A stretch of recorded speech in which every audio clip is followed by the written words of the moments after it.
All right, so we're in business. Oh, I must take roll first, of course. So let me take care of that now.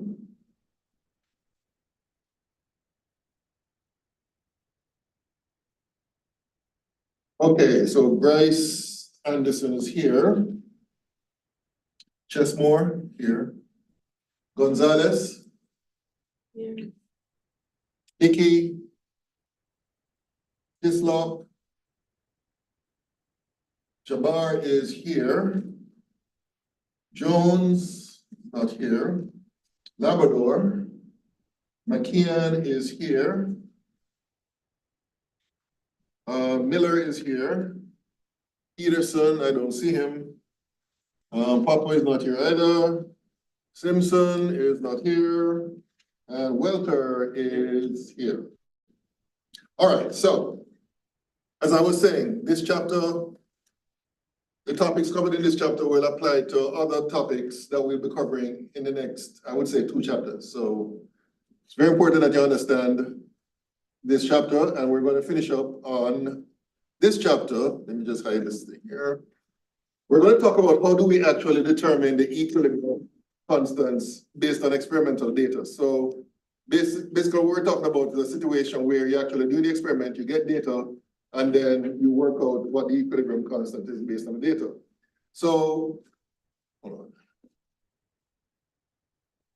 So basically, typically what we do is we start off with determining the initial amounts, and usually it's concentration, but it could be pressure as well, which can serve as a proxy for concentration, or other related measurable quantities that we can use. But we start with the initial amounts and concentrations, and then what we do is we wait until the system reaches equilibrium, and then we determine the equilibrium concentrations, and then based on the balance equation, which would result in the expression for Kc or Kp, then we can plug the numbers in and determine the Kc that way, all right? So the approach that is normally taken is pretty much outlined right here. It says that basically you determine the concentrations of the species present initially. Can you all see? Can you see? Am I okay? So you're going to determine the concentrations of the species initially, and then you're going to look at the changes in these concentrations that occur in reaching equilibrium. And I must say, as you're going to see in the example I'm about to do, you have to take into account the stoichiometry of the balance equation, which means that you have to have a balance equation to begin with. And then the final step, or maybe not the final step, but after that, you can determine the equilibrium concentrations. And then once you determine the equilibrium concentrations, you plug the numbers into the Kc or Kp expression, and therefore you can determine the actual value for Kp and Kc. So we usually do this in a tabular form. We call this an ICE table. ICE is basically an acronym which stands for initial, change, and equilibrium, describing the different steps that we will take in order to ultimately determine the Kc value. So to demonstrate this, we're going to look at this example right here, right? So this question says, in a 10.0 liter vessel at 1000 Kelvin, it gives you the amount of SO2 and O2 reacting to form 0.162 moles of SO3 at equilibrium. So the question is, what is the Kc at 1000 Kelvin for the reaction that is shown here? And it gives you the balance equation, all right? So the approach I would take is, where is the, where is it?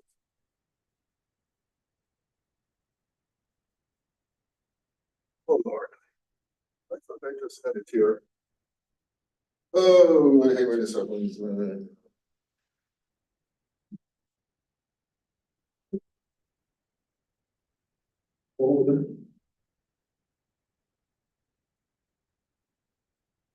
Okay, so first thing I would do is I would determine the concentrations of the different substances initially. All right. So okay, let me do this down here. So initially,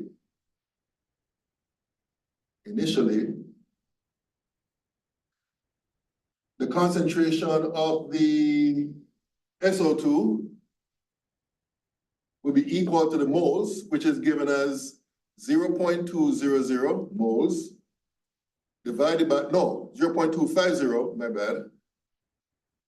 I mistakenly gave the value for oxygen. So this would be 0.250 moles divided by the volume, which is 10.0 liters, 10.0 liters. And I would work that out. In fact, let me get my calculator. That looks like 0.025. So let me write that down here. 0.0250 M. And then I'll do the same thing for the oxygen. That would be equal to 0.200 moles divided by the same volume, which is 10.0 liters, and that would be equal to 0.0200 M, all right? And then as far as the SO3 is concerned, the concentration of the SO3 initially would be 0. There was no SO3 present in the container initially. So this would be where I would record the initial values for the concentrations for each of these. In the case of SO2, as I said before, this would be 0.0250. In the case of the oxygen, this would be 0.0200. And in the case of SO3, that would be 0, right? Now, we don't know what the changes are yet, but what we do know is that at equilibrium, so I'm going to draw a line, separate these rows. So we don't know what the changes are yet, but we do know that the amount of SO3 formed at equilibrium is 0.162 moles. So I'm going to squeeze it right here. At equilibrium, the concentration of SO3 is equal to the moles, which is 0.162, divided by 10.0 liters. So that would be equal to 0.0162 M, all right? So at equilibrium, we will have 0.0162 M of your SO3, all right? Now, we don't know what the changes are yet, but we can find out indirectly. Firstly, what we have to do is look at the change in the concentration of SO3. You're going from 0 to 0.0162. So therefore, that means that the change as far as the SO3 is concerned would be plus 0.0162 M, right? So that's a change in the concentration of the SO3.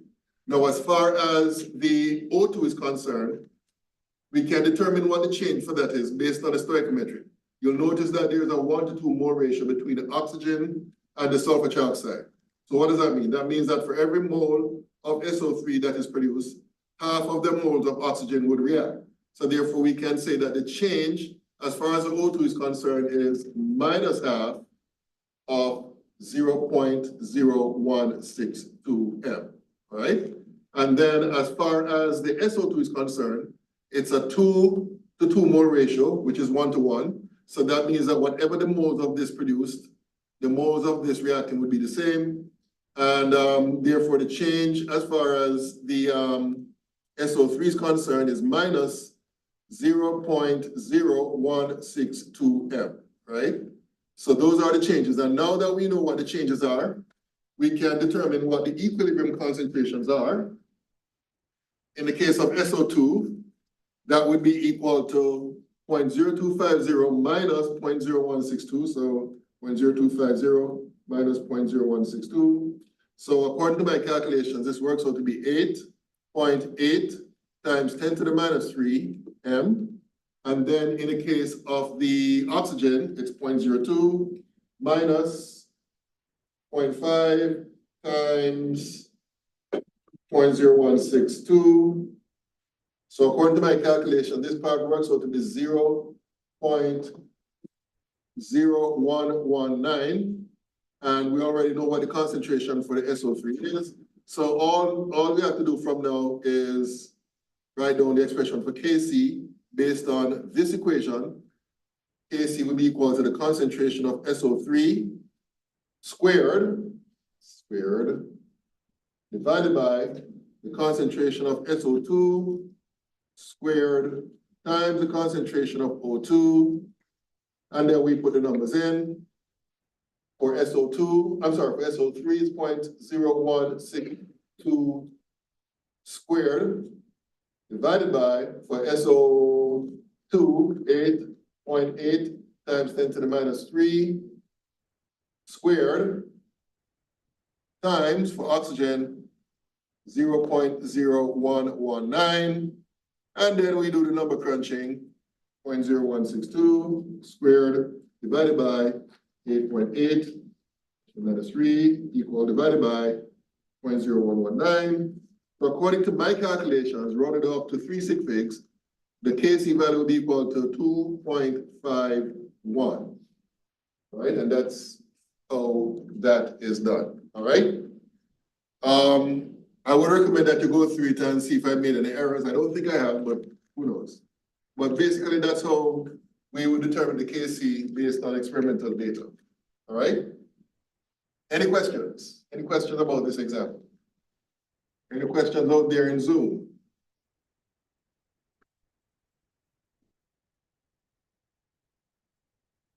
Okay.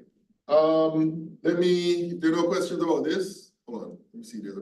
Somebody said no. Okay. Let me move on from this if there are no questions. And let's talk about determining the equilibrium amount of substances present in a system like the one that we just described. If you were given the initial amounts and also if you're given Kc or Kp values, right? Now, this is a bit more complex compared to what we've just done, all right? So what you're looking at here on the screen is basically an outline as to how to deal with such problems. It says, when starting with initial reactants and no products, with a known value of the equilibrium constant, then you can use that data to calculate the amount of substances present at equilibrium. Again, an ice table is constructed, and what we do is use the symbol X to represent the amount of changes that is taking place in one of the substances, and we can relate that X to the changes for other substances, and then based on that, we can solve for X, and therefore we can determine the equilibrium amounts of the different substances involved, right? So again, the best way to learn how to do this is to go directly to an example. And we have an example right here. In fact, I think I'm going to need more space than what's provided here. So I'm going to get out of this here and open up, what shall I open up? Let me open up this writing software here.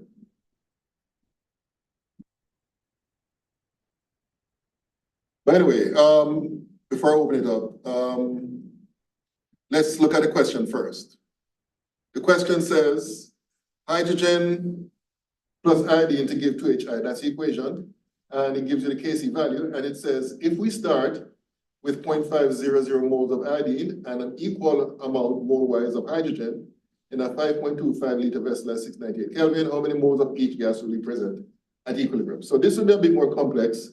I'm going to go through it as slowly as I can so that you guys can follow the logic of what I'm doing. Let me just clear this here. And let me get rid of this here. And let me put this up here. Okay, so first thing I'm going to do is write down the equation up here, H2. Well, before I even do that, what I should do is find out the initial concentration of the different substances. So let me do that first. Let me do it in this corner right here. So it's out of the way. So initial concentration of H2 will be equal to the initial concentration of I2, because what you see in the question is that they gave the same mole value for each of them, which is 0.50 moles, and the volume of the container that they're in is 5.25 moles. All right. So when I work this out, and I was working on it this morning, so I don't have to run to my calculator now. Okay, so those are the initial concentrations of hydrogen and iodine. As far as the initial concentration of hydrogen iodide, there's none in there to begin with, so that's 0, all right? So what I'm going to do now is set up your ice table, H2 plus I2 to give 2HI, that's the equation. And in this row, I'm going to put the initial values, which would be the same for both hydrogen and iodine. And for hydrogen iodide, as I said before, that's 0. So the question now is, which direction will the reaction shift? Well, that's kind of obvious. If you remember, we talked about QC versus KC. In this case, QC would be 0, and KC is a non-zero value, which is 54.3, I'm sorry. So obviously QC is less than KC, right? So if QC is less than KC, if you remember what we said, in that kind of situation, the equilibrium will shift to the right because you need to increase the value of QC so that it becomes equal to KC in order for equilibrium to be achieved. So therefore, we know that the reaction is going to shift to the right. So that tells us that some of this, the hydrogen, will react with an equal number of moles of iodine to form hydrogen iodide. So what we're going to do here is say let X equal to the amount of H2 reacting, right, to achieve equilibrium. So if that's the case, that means that the change for the hydrogen would be minus X, and the change for the iodine would be minus X. And based on the stoichiometry of the equation, the change for the hydrogen iodide will be plus 2X, because for every 1 mole of hydrogen that reacts, 2 moles of hydrogen iodide will be produced. So that at equilibrium, you're going to end up now with 0.0952 minus X. Same thing here, minus X. And then as far as the hydrogen iodide is concerned, its concentration would be 2X. So therefore, Kc, now we can plug these terms into the Kc expression, but I'm going to write down the Kc expression first. Kc is equal to the concentration of Hi squared divided by concentration of H2 times concentration of I2. And then we plug in these terms into this equation. This becomes 2X all squared. And because these two are the same, when you multiply, that will be squared. So you're going to have down here 0.0952 minus X squared. And that would be equal to the Kc value, which was given as 54.3 as your value for, oh, shoot, this should be 0.0952. And I can't find the eraser here. Let me cross this out. This should be 0.0952, right? So make a note of that, right? So basically from here, it's all algebra because the aim in part is to determine what X is. Now I won't go through all the steps. I'm just going to tell you what the resulting quadratic equation is. And that equation is, I thought I had it here, hold on. Oh, it won't be a quadratic equation actually. Because what you'd have to do is find the square root of both sides. And when you do that, you're going to end up with 2x over 0.0952 minus x, and that will be equal to the square root of 54.3, which turns out to be 7.37. And after going through several steps, I end up with x being equal to 0.0749, right? So this is basically what we end up with as the value for x. So now that we know what x is, we can determine at equilibrium what the concentrations of hydrogen, iodine, and hydrogen iodide are simply by putting the value for x into each of these terms, right? So I'm going to create a little box here to show how to do that. So basically, we can say that the concentration of H2 equal to the concentration of I2 at equilibrium will be equal to 0.0952 minus x, or minus 0.0749. And when I did that calculation, I got 0.0203 M, all right? And then as far as the hydrogen iodide is concerned, the concentration of hydrogen iodide would be equal to 2 times X, which is 2 times 0.0749. And when I did that calculation, I got 0.150 M. But we're not finished yet because the question asked, and let me bring up the PowerPoint here to remind you of what the question says.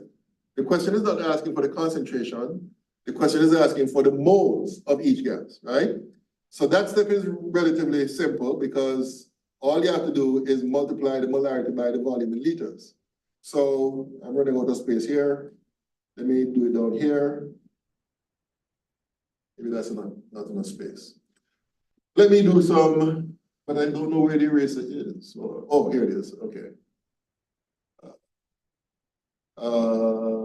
What should I erase? Let me erase this part right here.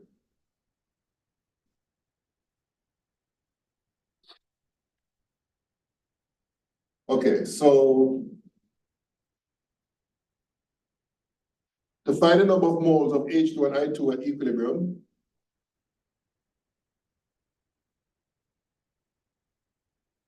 okay, so the number of moles of H2 would be equal to the number of moles of I2, which would be equal to the volume multiplied by the molarity. Now, the molarity is 0.0203 moles per liter that we just calculated.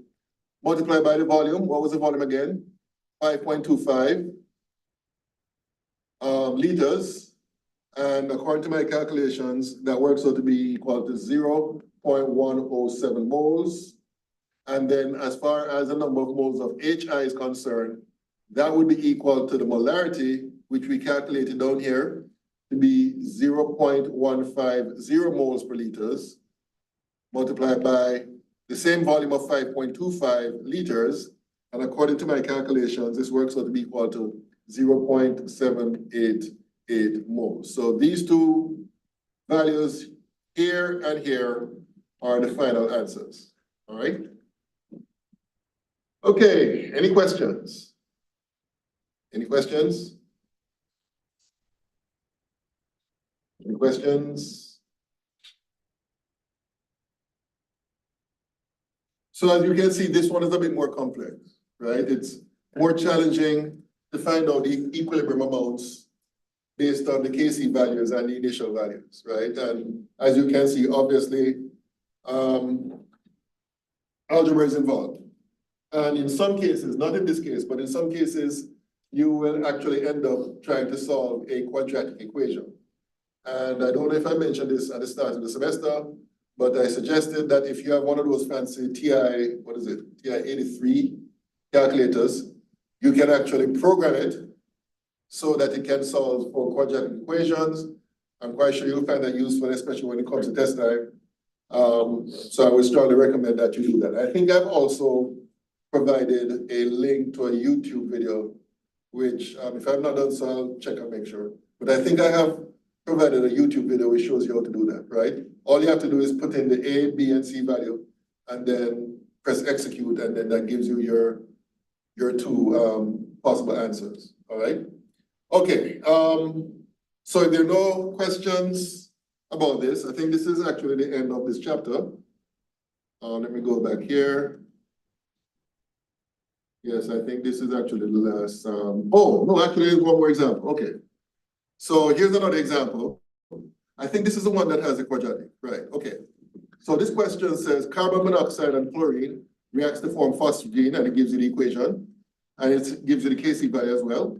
And it says how much of each substance in moles will there be at equilibrium in a reaction mixture that initially has 0.0100 moles of both carbon dioxide and chlorine and 0.100 moles of phosgene in a 10.0 liter flask. Okay, so that's a question. So again, I'm going to need space to answer it. So let me bring this up again. So let me clear this.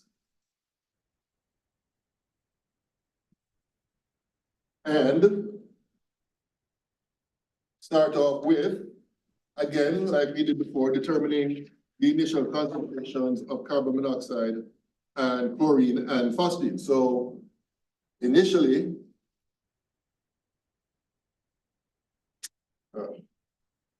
the concentration of CO, carbon monoxide, will be equal to the moles, which is 0.10. Oh, by the way, the concentration of both carbon monoxide and chlorine will be the same. So I'm just going to kill two birds with one stone. So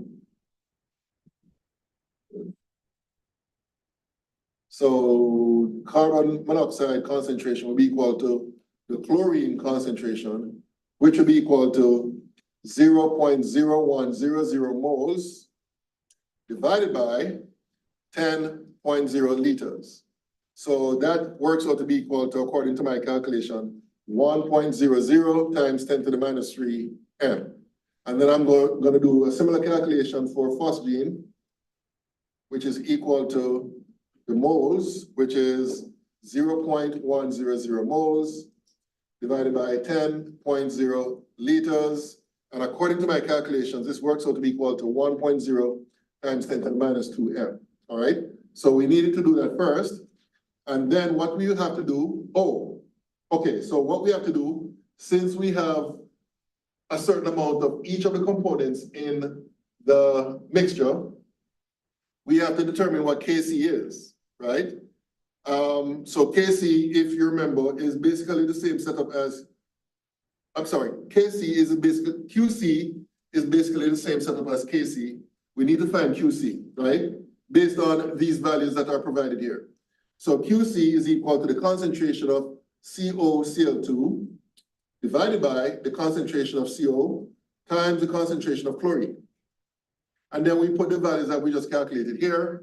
In the case of the phosgene, that's 1.0 times 10 to the minus 2 divided by, since these two are the same, we can simply write down here 1.00 times 10 to the minus 3, and then we square that down here. And then we do the number crunching, and when I did that, I got 1.0 times 10 to the 4, all right? Now, according to the question, Kc is equal to 1.2 times 10 to the 3, right? So, and the equation, let me just write the equation down here, is CO plus Cl2 to give COCl2, right? So that's the equation. And we have QC and we have Kc. If we compare the magnitude of Kc to QC, you'll see that QC is greater than Kc, right? So what does that mean? If QC is greater than Kc, which direction will the reaction shift in order to achieve equilibrium? To the left, exactly. So therefore, reaction will shift left, right? So what does that mean? That means, I need to set up an ice table, which means that I'm going to need more space. All right. So is it okay for me to erase the top part right here? All right, let me do that. So I'm just going to erase just this top part right here because I need to set up an ice table, and that's going to take some space up.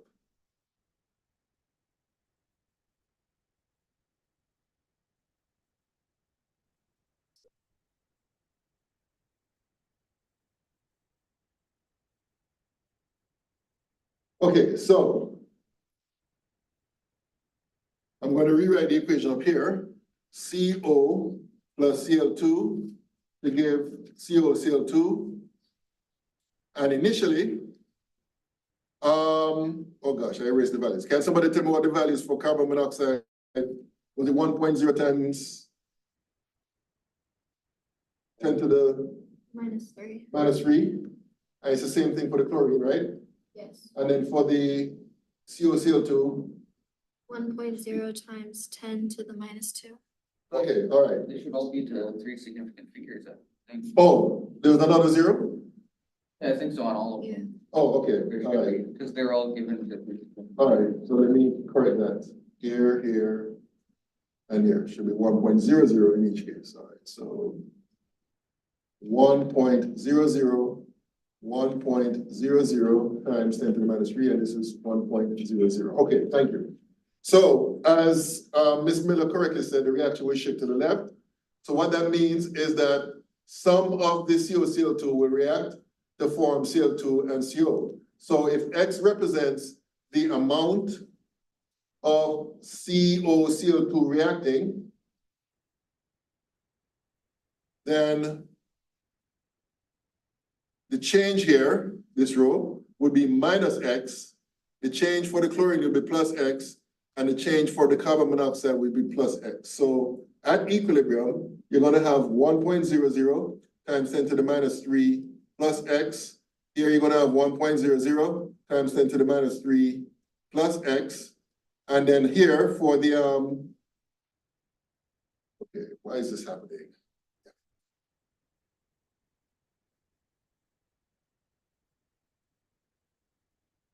Okay, let me try to work with this. And for the COCl2 is gonna be 1 point, okay, why? What?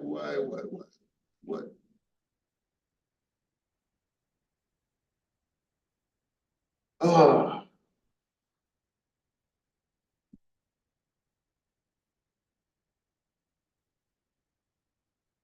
Okay, I don't understand why this is happening here. Okay, I'm just going to try to wing it. This here will be 1.00, is creating a mirror image for some reason. Times 10 to the minus 2 minus X. This is confusing though. Oh, there's, the floating bar has, like on the top left, the mirrors. Oh, okay.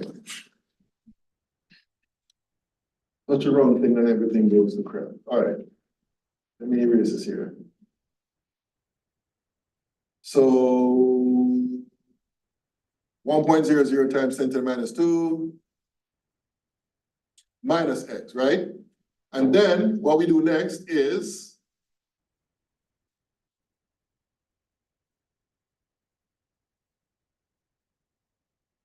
write down the Kc expression and plug in these terms into it and solve for X, which involves a lot of algebra again. So now Kc is equal to the concentration of COCl2 over the concentration of CO times the concentration of CO2. And then we put these terms in their respective spaces in that equation. So for the COCl2, that will be 1.00 times 10 to the minus 2 minus X divided by 1.00 times 10 to the minus 3 minus X plus X all squared. And we set that equal to the Kc value, which is equal to 1.2 times 10 to the 3. And again, you have to solve for X from this. I won't go through all the steps, but you can rearrange this to get a quadratic equation of this form, 1.2 times 10 to the 3, X squared plus 3.4X minus 0.0088 equals to 0. So that would be the resulting quadratic equation. So when I solved it, I ended up with two values for X, one of which is 0.0016. The other one is minus 0.0048. 0.0048. So these are the two possible values that I got for X. And of these two, this one would not be valid because remember what X represents. X represents basically the concentration. There's no such thing as a negative concentration in real life. So we can ignore the negative value and stick with the positive value. And therefore, we can use that positive value to determine the concentrations of CO and chlorine by plugging in X into this expression. And this will work out to be 1.00 times 10 to the minus 3 plus 0.0016. And when I worked that out, I got 0.0026 M. And then in the case of the COCl2, the concentration of that works out to be equal to 1 1.00 times 10 to the minus 2 minus 0.0016. And when I worked that out, I got 0.0084 M. And then finally, to get the moles, which is what the question is asking for, the number of moles of CO would be equal to the number of moles of chlorine, which would be equal to 0.0026 moles per liter multiplied by the volume of the container, which is 10.0 liters. So this works out to be equal to 0.026 moles. And then I do the same thing for the COCl2. That would be equal to the concentration that we calculated here, which is 0.0084 moles per liter multiplied by the same volume of 10.0 liters. And that works out to be equal to, according to my calculations, 0.084 moles. And that's basically, these are the two final answers that the question is asking for, the moles of all the components in the system at equilibrium. All right? Any questions about this? Any questions? Any questions? No questions? All right, so as I said before, that basically represents the end of that chapter. And what I'm going to do, so based on this, you should now be able to complete all questions in assignment number 3. So what I'm going to do now is go directly into the next chapter, which deals with acids and bases. So let me go here and go here and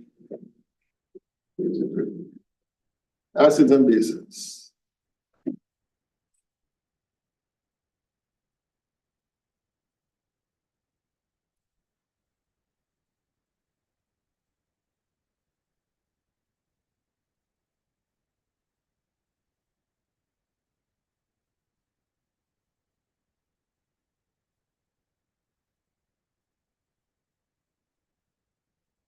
Okay, so let's talk about acids and bases, and we're just going to start with some preliminary discussion of the kind of properties that are displayed by both substances, and then we're going to go into definitions. So acids, these substances have a characteristic sour taste. Of course, I would not recommend that you actually go about tasting acids in the lab to find out if that's true. But you actually have tasted acids in for example, citrus fruits or anything that vinegar is added to. That sharp sour taste that you would experience would be due to those substances that are acidic. Acids react with certain active metals to produce hydrogen gas, and they react with carbonates and bicarbonates to produce carbon dioxide gas. Bases, on the other hand, they tend to be considered to be the chemical opposites of acids. They tend to have a bitter taste. Again, I would not recommend that you go about tasting bases in the lab. They feel slippery. If you get some on your skin, it feels slippery. And the reason for that is because there's actually a reaction where the base reacts with the oils in the skin to form soap. So that slippery feeling that you would experience. Again, I would recommend that you dip your fingers into any bases in the lab and so on. But if that happens, you're going to feel there'll be a slippery feel to it, all right? And that's the reason why it produces soap when the bases react with the oils produced by your skin. Okay, now, this begs the question, what's the definition of an acid or base? And the answer is, it depends on who you ask, right? Now, if you ask Arrhenius, a very important chemist, he would say that an acid is a substance which, when added to water, produces hydrogen ions. And you'll notice it says here in parentheses, H3O plus, which is a hydronium ion, right? In some textbooks, they'll use this. In other textbooks, they'll use this. They pretty much mean the same thing, all right? In actual fact, the hydronium ion is a more accurate representation because when H plus is added to water, it reacts with the water molecule to form the hydronium ion. So in actual fact, this is more accurate in terms of what actually happens, but we oftentimes use H plus for the sake of simplicity, right? So according to Arrhenius, when you add an acid to a water, it produces hydrogen ions or hydronium ions. And this is demonstrated in this particular reaction here. So HCl is acidic because when it's added to water, the result is the formation of hydronium ions, right? So that's Arrhenius' definition of an acid. Again, according to Arrhenius, the definition of a base is a substance that produces hydroxide ions in water.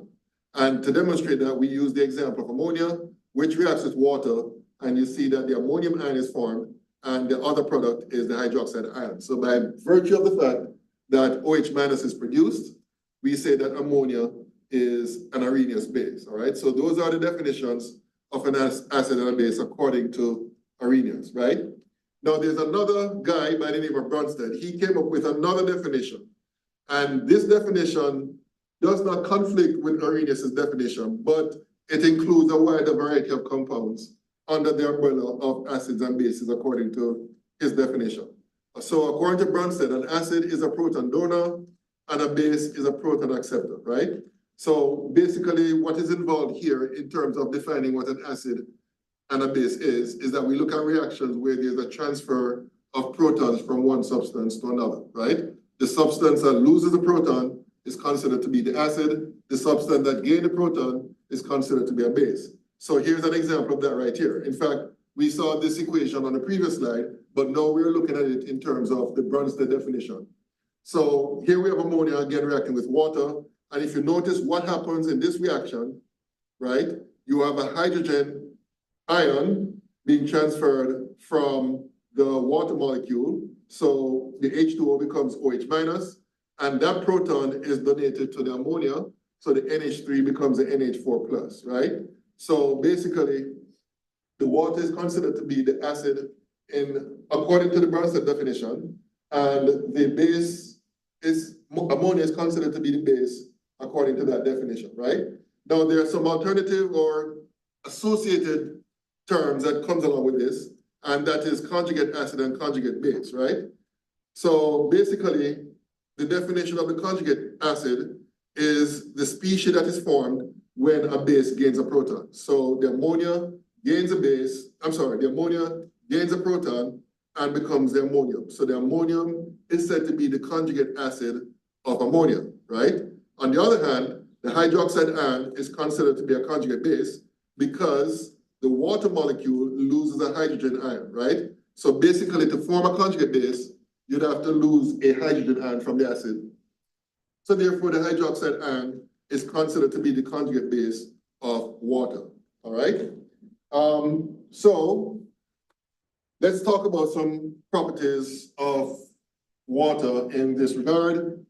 Water, if you have a pure sample of water lying around, then this is the equilibrium that will take place, right? H2O will just basically dissociate to form H plus and OH minus, right?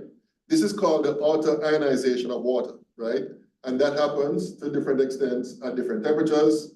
And we can represent it using Lewis structures, as you can see here. So basically what is happening in this case is that one water molecule is acting as an acid according to Bronsted definition, and the other water molecule is acting as a base. So this is what happens here. This oxygen will gain a proton from this hydrogen right here. So you're going to have the transfer of this hydrogen to this water molecule, and that forms the hydronium ion. And then what remains is the hydroxide ion, right? So therefore, the first water molecule, this is not actually correct, so let me do this up here. This water molecule here is acting as a base. This water molecule here is acting as an acid. This here, the hydronium ion, is the conjugate acid, and the hydroxide ion is the conjugate base, right? So this base forms this conjugate acid, and this acid forms this conjugate base, right?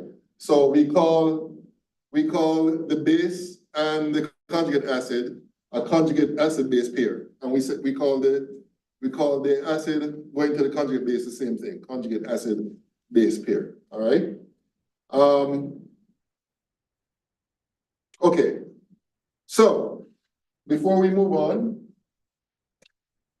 let me get started on slide number 4.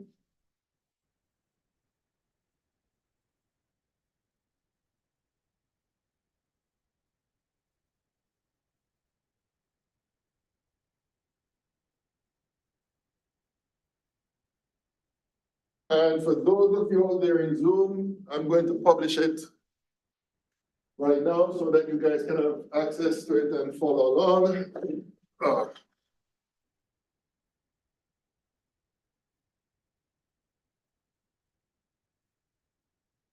So let me go to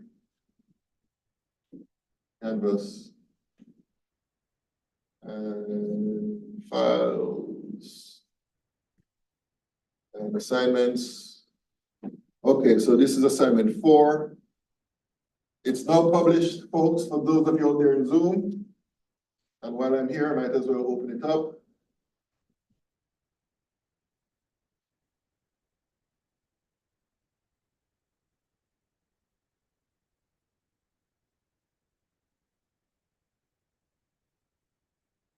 Okay, so here we go.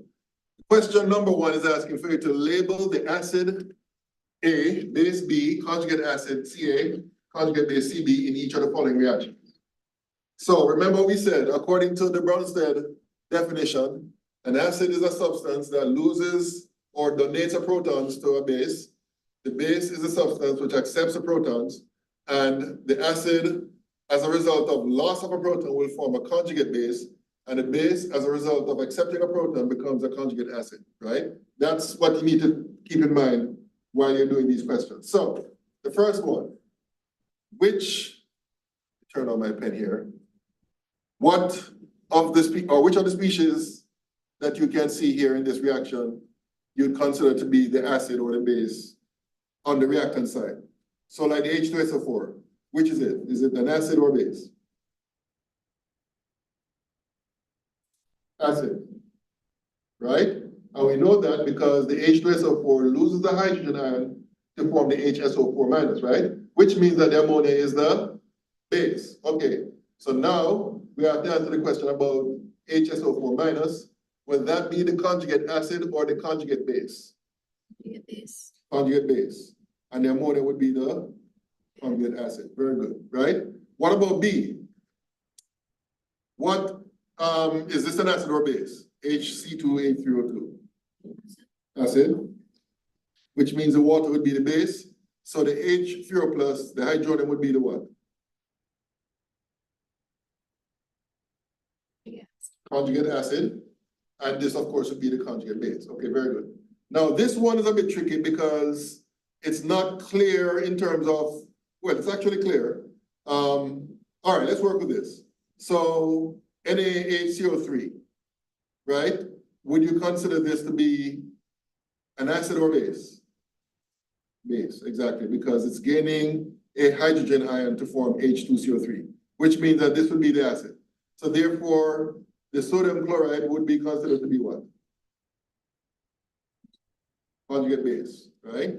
And the H2CO3 would be considered to be the conjugate acid. All right, so that's basically how we do that one. Any questions? Any questions?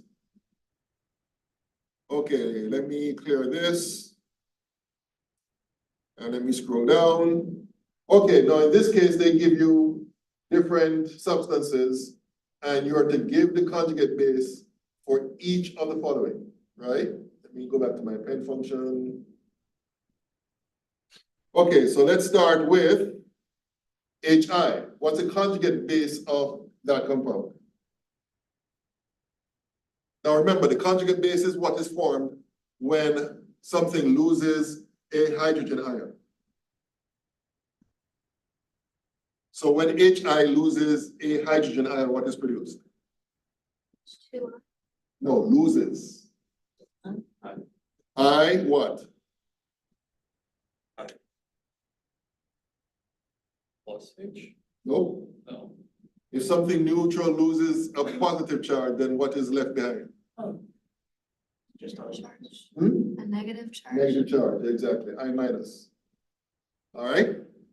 What about this one? Oh, let me go to B. Okay, what about NH4 plus? When that loses a proton, what is formed as a result? What's the conjugate base formed?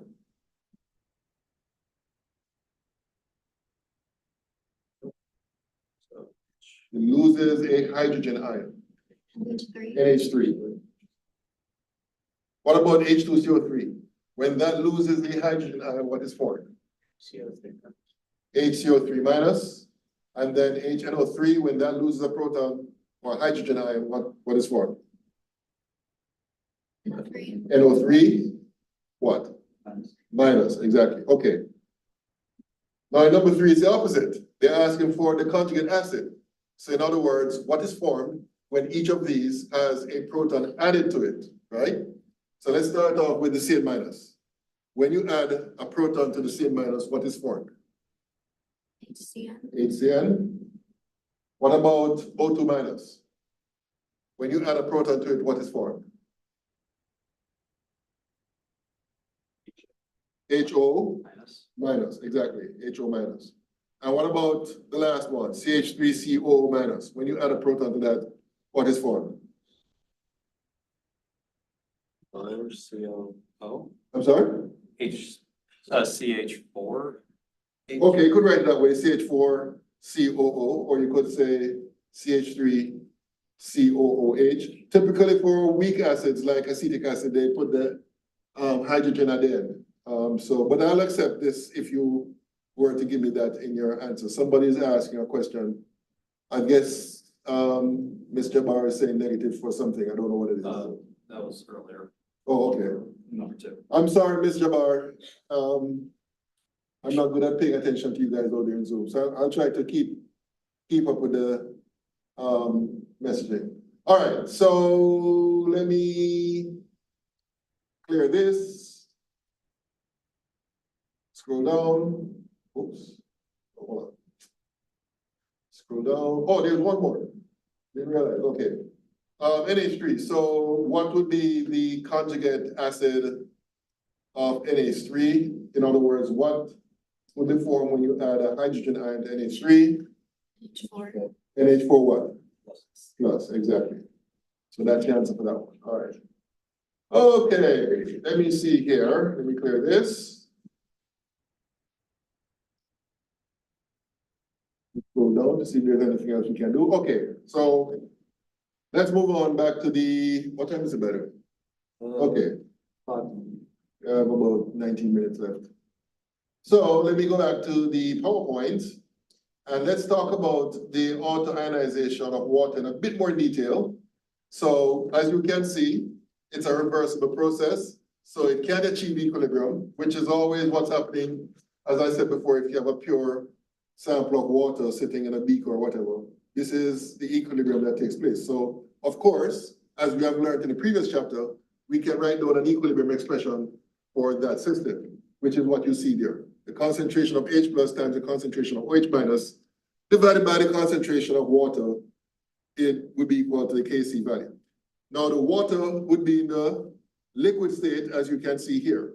And what did we say about the concentration of liquids and solids for substances at equilibrium? Remember what we said in the previous chapter? The concentration of liquids and solids. We said something about that when it comes to writing down the, We don't use. we don't include it when we're writing the Kc or the K value for anything. And the reason why is because their concentrations are considered to be constant, as stated here.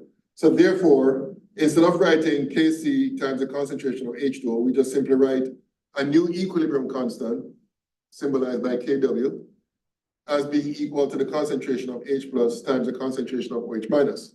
And that new equilibrium constant is called the ionic product of water, right? So simply by multiplying the concentrations of hydroxide and H plus in pure water, that will give you that constant. And that constant is constant at a constant temperature. The usual value that is used is 25, is at 25 degrees Celsius. The Kw, the ionic product of water, is 1.0 times 10 to the minus 14, right? So that's basically the value that you'll be using in any of your calculations involving Kw, okay? So that's the ionic product of water. Now, in pure water, the concentration of H plus is equal to the concentration of hydroxide. So if that is true, that means that the solution would be neutral, and therefore, we can determine what the concentration of either of them would be based on this equation right here. Now, in other solutions, aqueous solutions, if the concentration of H plus is greater than that of the hydroxide, then that solution is said to be acidic. If the concentration of H plus is less than that of the hydroxide, then the solution is considered to be basic, all right? So basically, what I would say is the chief takeaway here is that whether or not the solution is acidic, basic, or neutral is, of course, due to the magnitude of the concentrations of hydroxide compared to hydrogen ions, all right? Another thing I want to stress here is that you need to realize that if a solution is acidic, it does not mean that it has no hydroxide ions, right? It just means that the concentration of H plus ions are higher compared to that of the hydroxide ions. And something inversely would apply if the solution is basic. It doesn't mean that it doesn't have any H plus ions. It just means that you have more hydroxide ions compared to H plus ions. All right. So that's basically what we have just covered concerning the ionic product of water. Now, let me see here. Okay, so I thought I had a slide containing something. Anyway, so basically, coming from what we were just discussing here, right? If the concentration of H plus is equal to the concentration of OH minus, that means that Kw will be equal to the concentration of H plus squared, right? If this is true. Because all we have to do is put H plus concentration here, and that times that gives us that squared, which would be equal to 1.0 times 10 to the minus 14. So therefore, we can calculate the concentration of H plus, which would be equal to the square root of this, and the square root of both sides, and that works out to be 1.0 times 10 to the minus 7 m, which would be equal to the concentration of OH minus. So basically, in a neutral solution, the concentration of H plus will be equal to the concentration of OH minus, which will be equal to 1.0 times 10 to the minus 7, right? Now, if the solution is acidic, what that means is that the concentration of H plus will be greater than 1.0 times 10 to the minus 14. And in a basic solution, the concentration of OH minus would be greater than 1.0 times 10 to the minus 7, all right? Okay, so much for that. So now we can apply what we learned about the ionic product of water to solving this problem. This question says, what is the concentration of hydroxide ions in a hydrochloric acid solution whose hydrogen ion concentration is 1.3 m? So we know what Kw is equal to in terms of the expression here. And the question is asking for the concentration of OH minus. The question gave us the concentration of H plus. So it's a matter of rearranging this equation to solve for the concentration of the hydroxide ion, which would be equal to Kw divided by the concentration of H plus. And we plug our numbers in. And according to this, the concentration of OH minus works out to be equal to 7.7 times 10 to the minus 15. All right. So that's basically how we do that particular problem. Let me just check the. Okay. So now we're going to move on now to a discussion of the pH scale, which is used to measure the level of acidity of a solution. And there's an equation for calculating pH, which is shown right here. pH is equal to minus log the concentration of the hydrogen ions present in the solution. So that's a pH scale, or that's a pH equation, right? So if you have a solution that is neutral, right, the concentration of H plus will be equal to the concentration of OH minus. At 25 degrees, as we just calculated earlier, the concentration of H plus is equal to 1.0 times 10 to the minus 7, which means that the pH, if you plug this number here into this equation, it turns out that the pH is equal to 7.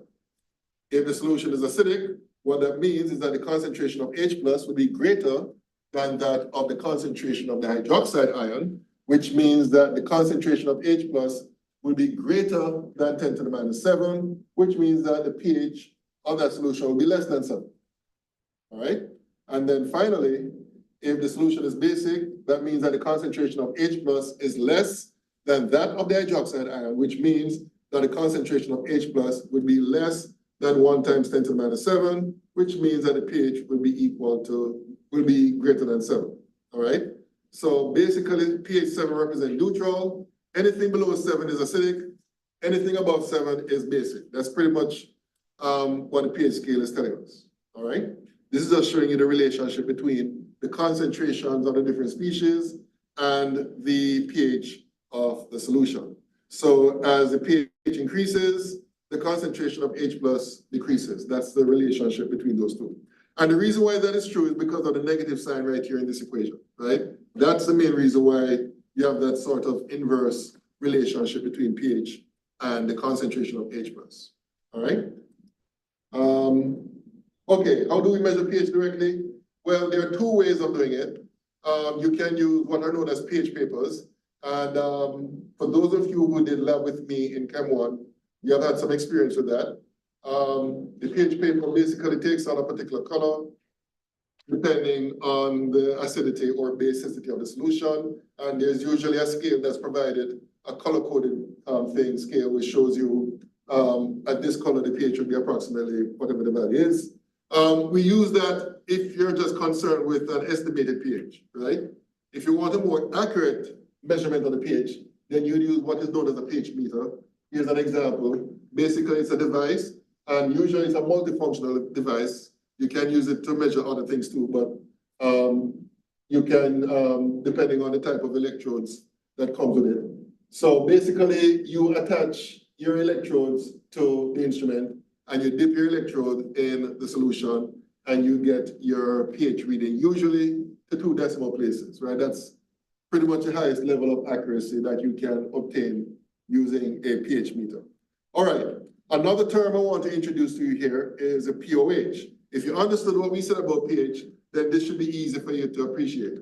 Here's the equation for calculating pOH. pOH is equal to minus log the concentration of OH minus, which means that if you have this equation here, again, which shows you the ionic product of water, then we can determine the result of the relationship between pH and pOH. Now, how do we do that? If you find the minus log of both sides of this equation here, you're going to end up with this expression right here. Minus log of the concentration of H plus minus log of the concentration of OH minus will be equal to 14.00. So you should recognize that minus log of the concentration of H plus, that is the pH, and you should recognize, based on what we just said here, minus log of OH minus, that will be pOH. So therefore, we can simplify this to say pH plus pOH is equal to 14, right?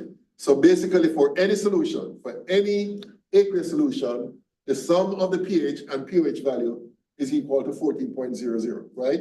So basically, if you know one, you know the other, right? If you know pOH, you can easily calculate the pH and vice versa.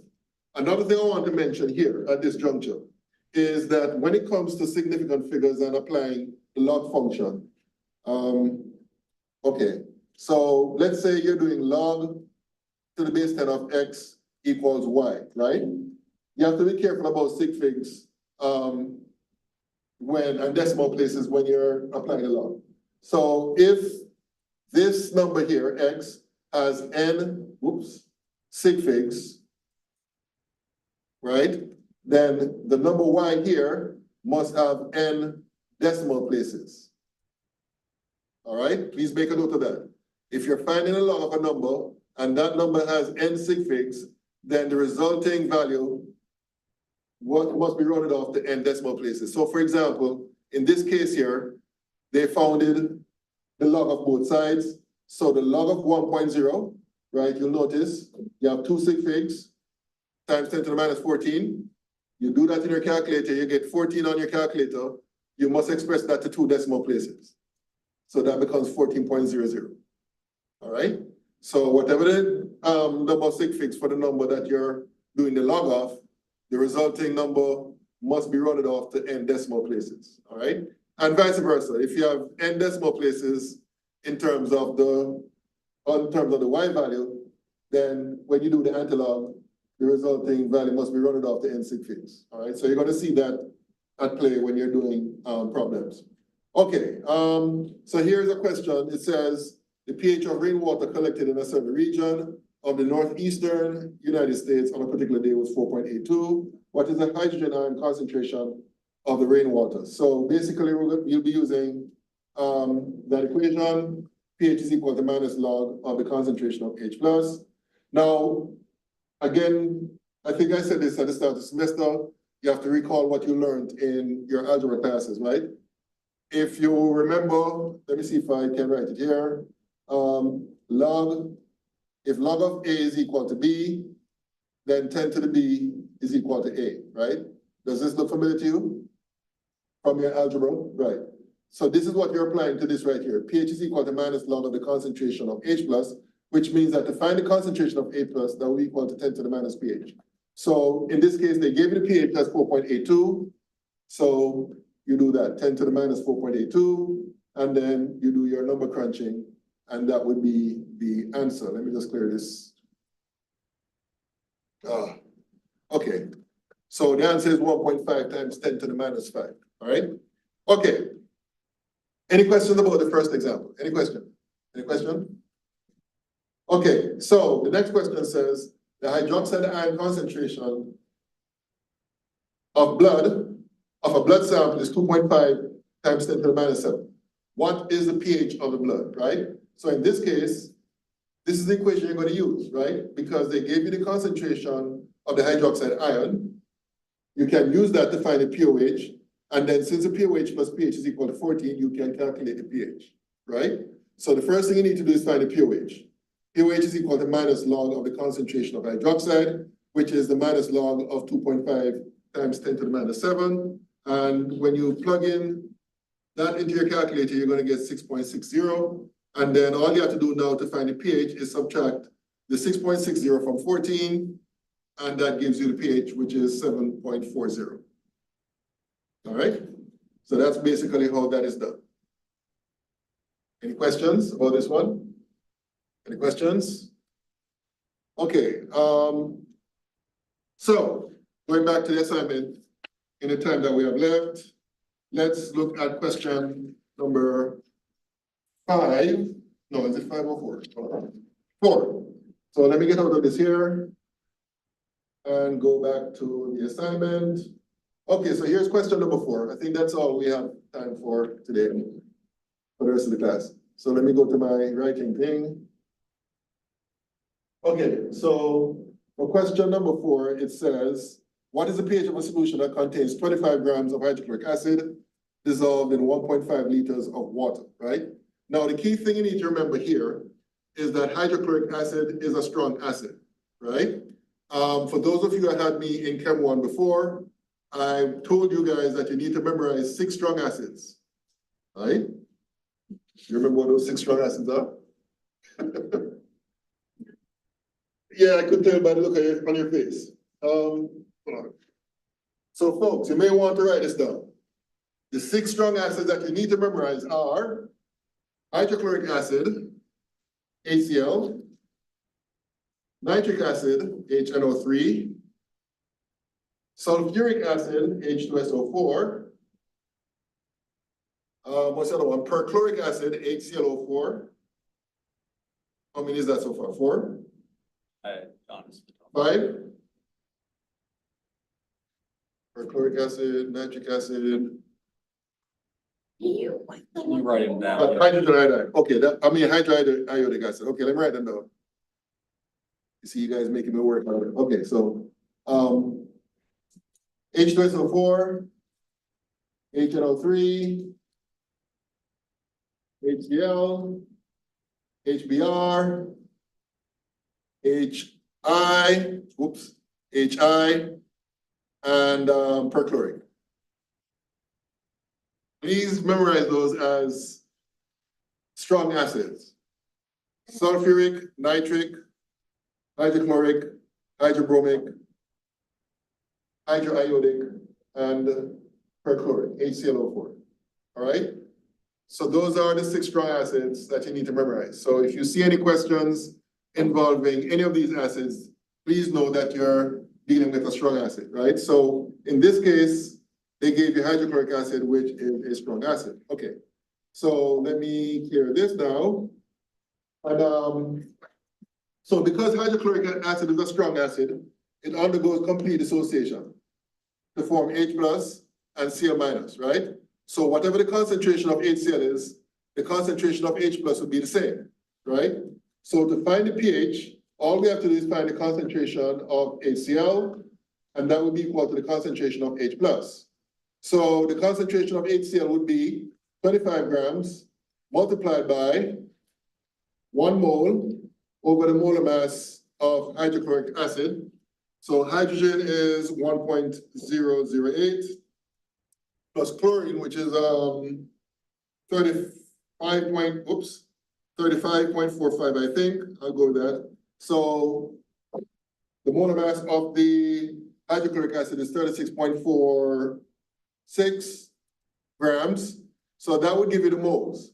And then you divide all of that by the volume, which is 1.5 liters. So let me do this, 25 divided by 36.46, and then I'll divide that by 1.5. So according to my calculation, this works out to be 0.46 M, right? So all we have to do next is to plug that number into the pH equation,